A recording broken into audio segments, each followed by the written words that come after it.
Hello നമസ്കാരം. മഴതോരും മുമ്പേടെ വരാനിരിക്കുന്ന ഒരു അടിപൊളി എപ്പിസോഡിൻ്റെ സ്റ്റോറിയാണ് പറയാൻ പോകുന്നത്. അങ്ങനെ ഗംഗാധരനും ശിവശങ്കരനും അതുപോലെ രാജീവനും തിരിച്ച് കൊല്ലപ്പള്ളി വീട്ടിലെത്തുകയാണ്.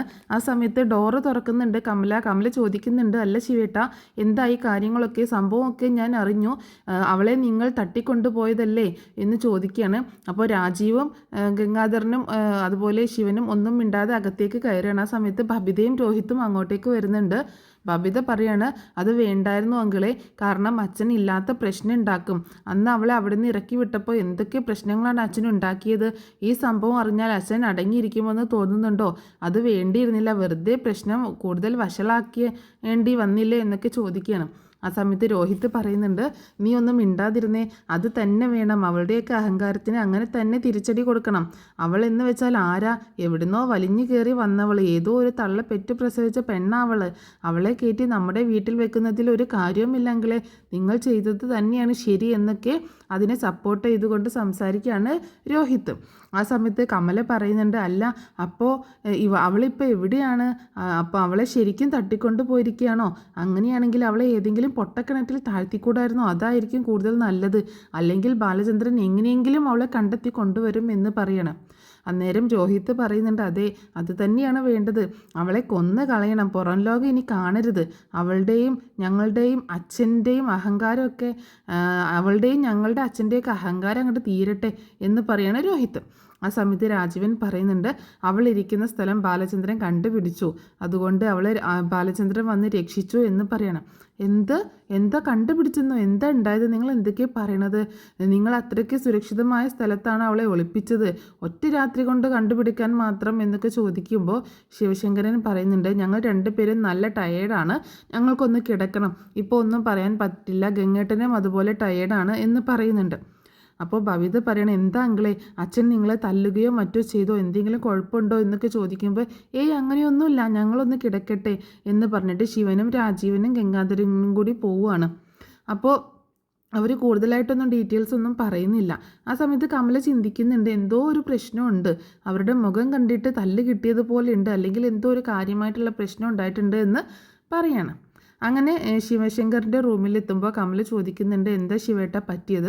അവളെ തട്ടിക്കൊണ്ടുപോയി എന്നറിഞ്ഞപ്പോൾ ഞങ്ങൾ ഒത്തിരി സന്തോഷിച്ചു, ഏതെങ്കിലും പൊട്ടക്കിണറ്റിൽ താഴ്ത്തുമെന്നാണ് ഓർത്തത്. എന്നിട്ട് ഇപ്പോൾ ഇതെങ്ങനെ സംഭവിച്ചു? എങ്ങനെയാണ് ബാലചന്ദ്രൻ കാര്യങ്ങളൊക്കെ അറിഞ്ഞത്? എങ്ങനെയാണ് അവളെ വന്ന് രക്ഷിച്ചത്? ബാലചന്ദ്രൻ പോലീസിലെങ്ങാനും കംപ്ലൈൻറ്റ് ചെയ്തോ എന്നൊക്കെ ചോദിക്കുമ്പോൾ ശിവൻ പറയുന്നുണ്ട്, അതിനെക്കുറിച്ചൊന്നും ഇനി കൂടുതൽ ചോദിക്കണ്ട. പിന്നെ നമ്മൾ ഇപ്പോൾ ആ കൊച്ചിനെ ദ്രോഹിക്കാനൊന്നും പോവണ്ട. നമ്മൾ വെറുതെ എന്തിനാണ്? അവൻ്റെ വിവാഹത്തിന് മുൻപ് ഉണ്ടായ ഒരു കുട്ടിയല്ലേ, അത് കഴിഞ്ഞ് ചതിച്ചതൊന്നും അല്ലല്ലോ, അവളുടെ തള്ളയില്ലല്ലോ, അതുകൊണ്ട് അവളെ നോക്കാൻ അയാൾ കൊണ്ടുവന്നത്. എന്തെങ്കിലുമൊക്കെ ചെയ്യട്ടെ, നമ്മൾ ഇനി അതിൻ്റെ പിന്നാലെ പോവേണ്ട കാര്യമൊന്നുമില്ല എന്ന് പറയണം. ആ സമയത്ത് കമലയ്ക്ക് ഭയങ്കര ദേഷ്യം വരികയാണ്. പിന്നാലെ പോകണ്ടെന്നോ? നിങ്ങൾ എന്ത് വർത്തമാനമാണ് ഈ പറയുന്നത്? അയാൾ ഇതിനു മുൻപ് ഒരു കുട്ടി ഉണ്ടായിട്ട് അത് ആരോടും പറയാതെ മറച്ചു വെച്ചല്ലേ നിങ്ങളുടെ പെങ്ങളെ വിവാഹം കഴിച്ചത്. ഇനിയിപ്പോൾ നിങ്ങളുടെ പെങ്ങൾ ഹോസ്പിറ്റലിൽ നിന്ന് ഇറങ്ങിയാൽ അങ്ങോട്ടേക്ക് പോകുമെന്ന് നിങ്ങൾക്ക് തോന്നുന്നുണ്ടോ? അവളുടെ ആ അലീനയുള്ള വീട്ടിലേക്ക് വൈജയന്തി എന്താണെങ്കിലും പോകില്ലെന്നല്ലേ പറഞ്ഞിരിക്കുന്നത് എന്ന് പറയാണ് കമല. ആ സമയത്ത് ശിവൻ പറയുന്നുണ്ട്, നീ ഒന്ന് മിണ്ടാതെ എൻ്റെ മുന്നിൽ നിന്ന് പോകാൻ നോക്ക്, ആകപ്പാടെ ഭ്രാന്ത് പിടിച്ചിരിക്കുകയാണ് ഞാൻ, അതുകൊണ്ട് ഇനി കൂടുതലൊന്നും അതിനെപ്പറ്റി സംസാരിക്കണ്ട എന്ന് പറയുന്നുണ്ട്. അപ്പോൾ ഇതെന്ത് കഥ എന്ന് ഉള്ള രീതിയിൽ കമല പിറുപിറുത്തുകൊണ്ട് അവിടെ നിന്ന് ഇറങ്ങിപ്പോവുകയാണ്. പിന്നീട് കാണിക്കുന്നത് മുത്തശ്ശിയും കമലയും കൂടി സംസാരിക്കുന്നതാണ്. മുത്തശ്ശി ചോദിക്കുന്നുണ്ട്, എന്താ കമലെ, എന്താ അവിടെ പ്രശ്നം എന്ന് ചോദിക്കുമ്പോൾ കമല പറയുന്നുണ്ട്, എൻ്റെ പൊന്നമ്മേ, ആ അലീനയെ ഉണ്ടല്ലോ രാജീവേട്ടനും ശിവേട്ടനും കൂടിയിട്ട് തട്ടിക്കൊണ്ടുപോയി, രാജീവും ശിവേട്ടനും കൂടിയിട്ട് തട്ടിക്കൊണ്ടുപോയി എന്നൊക്കെ പറഞ്ഞതാണ്. പക്ഷേ ഇപ്പോൾ ബാലചന്ദ്രൻ കണ്ടുപിടിച്ചെന്ന് മുത്തശ്ശി ചോദിക്കുന്നുണ്ട്, തട്ടിക്കൊണ്ടുപോയെന്നോ? ആ പെൺകൊച്ചിനോ? എന്തിന്? കമല പറയാണ്, അമ്മയ്ക്ക് മനസ്സിലായില്ലേ, അമ്മയുടെ മോളുടെ ജീവിതം തകരാതിരിക്കാൻ കൊണ്ടുപോയതാണ്. പക്ഷേ ബാലചന്ദ്രൻ പുഷ്പം പോലെ അവളെ കണ്ടുപിടിച്ചു. ഇപ്പോൾ 2 പേർക്കും അടി കിട്ടിയിട്ടുണ്ടെന്ന് തോന്നുന്നു. പിന്നെ കൂടാതെ ഗംഗേട്ടനും വന്നിട്ടുണ്ട്.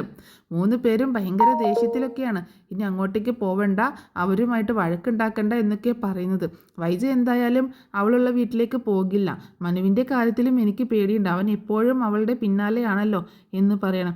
അപ്പോൾ മുത്തശ്ശി പറയുന്നുണ്ട്, നീ എന്തൊക്കെയാണ് പറയണത്, എനിക്കൊന്നും മനസ്സിലാവുന്നില്ല എന്ന് പറയുമ്പോൾ എനിക്കൊന്നും മനസ്സിലാവുന്നില്ല അമ്മേ, അമ്മ തൽക്കാലം ഇത്ര മനസ്സിലാക്കിയാൽ മതി എന്ന് പറഞ്ഞുകൊണ്ട് പോവുകയാണ്. അപ്പോൾ കമലയോട് പറയുന്നുണ്ട്, ഗംഗാധരൻ എപ്പോഴാണ് വന്നത്, എന്നിട്ട് എന്താ എന്നെ കാണാൻ വരാത്തത് എന്ന് ചോദിക്കുമ്പോൾ ഗംഗേട്ടൻ വന്ന് കുളിക്കുകയാണ്, അത് കഴിഞ്ഞിട്ട് അമ്മയുടെ അടുത്തേക്ക് വരും എന്ന് പറഞ്ഞിട്ട് കമല പോവുകയാണ്.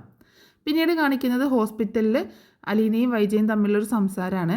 ആ സമയത്ത് നഴ്സ് അലീനയോട് പറയുന്നുണ്ട്, മാഡത്തിന് ഇപ്പോൾ കുറവുണ്ട്, കുറച്ചൊക്കെ ഇമ്പ്രൂവ് ആയി വരുന്നുണ്ട്, മോളുടെ കാര്യമെല്ലാം ഞാൻ അറിഞ്ഞു, ആരോ തട്ടിക്കൊണ്ടുപോയെന്നൊക്കെ പറയുന്നത് കേട്ടു, സാരമില്ല മോളെ, രണ്ടാം അമ്മമാരായാൽ അങ്ങനെ തന്നെയാണ്, മോൾ ഒരു ജോലിയൊക്കെ വാങ്ങി എങ്ങനെയെങ്കിലും ഇവിടുന്ന് രക്ഷപ്പെടാൻ നോക്ക് എന്ന് പറഞ്ഞ് നഴ്സ് അവിടെ നിന്ന് പോവുകയാണ്.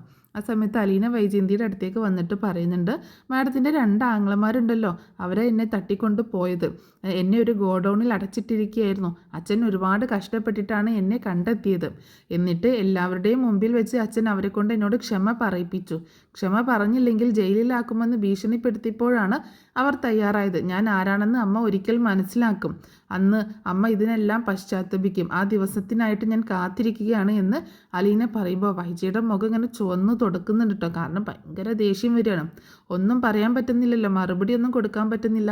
അപ്പോൾ അലീന പറയുന്നുണ്ട്, ഇപ്പോൾ എന്നെ കടിച്ചു കീറാനുള്ള ദേഷ്യമുണ്ടെന്ന് എനിക്കറിയാം, സാരമില്ല, അതൊക്കെ പതിയെ മാറിക്കോളും, എനിക്ക് ഉറപ്പുണ്ട് എന്ന് പറയാണ് അലീന.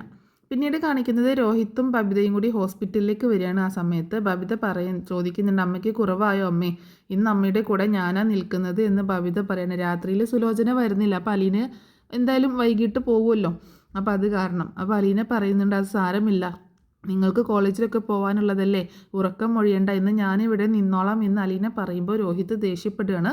അതിൻ്റെ ആവശ്യമൊന്നും ഇവിടെയില്ല, അമ്മയുടെ സ്വന്തം മക്കളായ ഞങ്ങൾ ഇവിടെയുണ്ട്, നീ ഏതാണ്, ആർക്കുണ്ടായതെന്ന് പോലും നിനക്കറിയില്ല, എന്നിട്ടാണോ നീ എൻ്റെ അമ്മയെ പരിചരിക്കാൻ നിൽക്കുന്നത് എന്ന് പറയണം, മര്യാദയ്ക്ക് ഇവിടെ നിന്ന് പൊക്കോ എന്ന് പറയുമ്പോൾ അലീന പറയുന്നുണ്ട്, അതൊന്നും നിങ്ങളെ ബോധിപ്പിക്കേണ്ട കാര്യം എനിക്കില്ല, അച്ഛനാണ് എന്നോട് ഇവിടെ നിൽക്കാൻ പറഞ്ഞത്, അതുകൊണ്ട് ഞാൻ ഇവിടെ നിൽക്കും, എനിക്ക് ആരുടെയും സപ്പോർട്ടൊന്നും വേണ്ട എന്ന് പറയുമ്പോൾ ദേ കൂടുതൽ വിളിച്ചിലെടുക്കാതെ മര്യാദയ്ക്ക് ഇറങ്ങി പൊക്കോടി ഇവിടുന്ന്, ഏതോ ഒരു സ്ത്രീക്ക് പിഴച്ചുണ്ടായ സന്തതിയാ നീ, മര്യാദയ്ക്ക് ഇറങ്ങി പൊയ്ക്കോ എന്ന് രോഹിത് ദേഷ്യത്തോട് കൂടിയിട്ട് പറയുമ്പോൾ നഴ്സ് വന്നിട്ട് ഒച്ചയെടുക്കുന്നുണ്ട്, എന്താ ഇവിടെ ഒച്ചയും ബഹളവും, ഇത്രയും സീരിയസ് ആയ പേഷ്യൻ്റ് ഉള്ള മുറിയിലാണോ നിങ്ങളിങ്ങനെ ഒച്ചയിടുന്നത് എന്ന് ചോദിക്കുകയാണ്. രണ്ടുപേരും ഇവിടെ നിന്ന് ഇറങ്ങിപ്പൊക്കെ എന്ന് പറയുന്നുണ്ട്. അപ്പോൾ ബബിത പറയുന്നുണ്ട്, ഞാൻ ഇവിടെ നിൽക്കാൻ വേണ്ടി വന്നതാ എന്ന് പറയുമ്പോൾ അത് പറ്റില്ല, ഇവിടെ നേരത്തെ രജിസ്റ്ററിൽ എഴുതി വെക്കണം ഈ കുട്ടിയാണ് ഇവിടെ നിൽക്കുന്നത് എന്ന് ഒപ്പിട്ട് വെച്ചിട്ടുണ്ട്, അതുകൊണ്ട് വേറെ ആർക്കും നിൽക്കാൻ പറ്റില്ല, സന്ദർശകർക്ക് 5 മിനിറ്റ് അനുവാദമുള്ളൂ, രണ്ടുപേരും ഇറങ്ങിപ്പൊക്കോ എന്ന് പറയണം. രോഹിത് പറയുന്നുണ്ട്, അതൊന്നും പറഞ്ഞാൽ പറ്റില്ല, ഇവളെ എൻ്റെ അച്ഛൻ ഏതോ സ്ത്രീയിലുണ്ടായ ഒരു മോളാണ്, ഇവളെ ഇവിടെ നിർത്താൻ സമ്മതിക്കത്തില്ല എന്ന് പറയുമ്പോൾ അതൊന്നും എനിക്കറിയണ്ട, ഹോസ്പിറ്റലിലെ റൂൾ അനുസരിക്കണം, നിങ്ങളുടെ വീട്ടിലെ കാര്യങ്ങളൊക്കെ നിങ്ങൾ വീട്ടിൽ വെച്ചിട്ട് തീർക്കണം, ഇവിടെ വന്നിട്ട് തീർക്കാൻ നിൽക്കണ്ട, നിങ്ങൾ പോകുന്നില്ലെങ്കിൽ ഞാൻ സെക്യൂരിറ്റിയെ വിളിക്കും എന്നൊക്കെ പറയുമ്പോൾ രണ്ടുപേരും അവിടെ നിന്ന് പോകുന്നുണ്ട്. അങ്ങനെ അവർ രണ്ടുപേരും ഹോസ്പിറ്റലിൽ നിന്ന് തിരിച്ച് വീട്ടിലേക്ക് വരികയാണ്. ആ സമയത്ത് ഹോസ്പിറ്റലിൽ നിന്ന് ശിവനും രാജീവനും അലീനയും തമ്മിലുള്ള ഒരു സംസാരമാണ് പിന്നീട് കാണിക്കുന്നത് കേട്ടോ. ശിവൻ പറയുന്നുണ്ട്, നീ എങ്ങോട്ട് പോകുകയെന്ന് ചോദിക്കുകയാണ് അലീനയോട്, ചായ കുടിക്കാനാണോ, ഞങ്ങളോട് പറഞ്ഞാൽ പോലെ ഞങ്ങൾ വാങ്ങിത്തരാമെന്ന് പറയുമ്പോൾ അലീന പറയുന്നുണ്ട്, എനിക്ക് വേണ്ട എന്ന് പറയണം.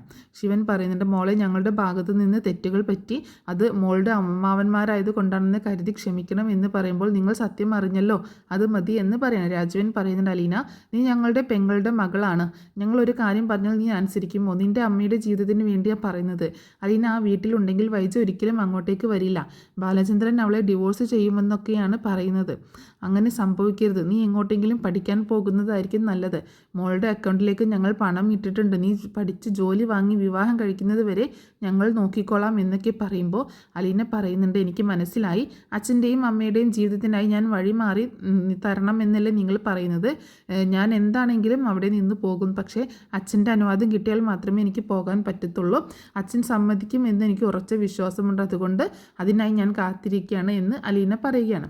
പിന്നീട് കാണിക്കുന്നത് കൊല്ലപ്പള്ളിയിലെ വീട്ടിലാണ്. ശിവൻ പറയുന്നുണ്ട് കമലയോട്, കുറച്ച് ആഹാരം ഒക്കെ പൊതിയാക്കി കെട്ടിത്താ എന്ന് പറയുന്നത് ഹോസ്പിറ്റലിൽ അലീനയ്ക്ക് കൊടുക്കാനാണ് എന്ന് പറയുമ്പോൾ കമല ദേഷ്യപ്പെടുകയാണ്, അലീനയ്ക്ക് ഫുഡ് കൊടുക്കാനോ, അവളെ കൊന്നു കളയാൻ നടന്നവരല്ലേ നിങ്ങൾ എന്നൊക്കെ ചോദിക്കുമ്പോൾ അവളല്ലേ വൈജയെ നോക്കുന്നത്, വൈജയെ നോക്കുമ്പോൾ അവളുടെ കാര്യങ്ങൾ നമ്മൾ നോക്കണം എന്ന് പറയാണ്, അവളൊരു ഹോം നേഴ്സായിട്ട് കണ്ടാൽ മതി, അവൾക്ക് ഭക്ഷണം കൊടുക്കേണ്ടത് നമ്മുടെ കടമയാണെന്ന് പറയണം. രോഹിത് പറയുന്നുണ്ട്, അങ്കിൾ എന്തിനാണ് അവളെ ഇങ്ങനെ സപ്പോർട്ട് ചെയ്യുന്നത്, ആ പിഴച്ചവൾക്ക് വേണ്ടിയാണോ ഇതൊക്കെ എന്ന് ചോദിക്കുമ്പോൾ ശിവൻ ദേഷ്യപ്പെട്ടുകൊണ്ട് സംസാരിക്കുകയാണ്, നിർത്തിടാം, മേലാൽ അലീനയെക്കുറിച്ച് ഒരു വാക്ക് നീ പറഞ്ഞു പോകരുത്, പറഞ്ഞാൽ എൻ്റെ കയ്യിൽ നിന്ന് നല്ല തല്ല് കിട്ടും എന്ന് പറയണം.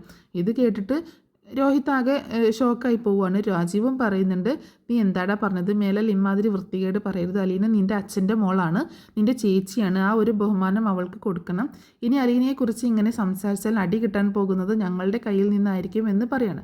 അങ്ങനെ ശിവനും രാജീവനും കൂടെ ഭക്ഷണമായിട്ട് പോവുകയാണ്. അത് കണ്ടിട്ട് കമലയും അതുപോലെ രോഹിത്തും ബബിതയൊക്കെ ആകെ ഇങ്ങനെ പകച്ചു നിൽക്കുകയാണ്.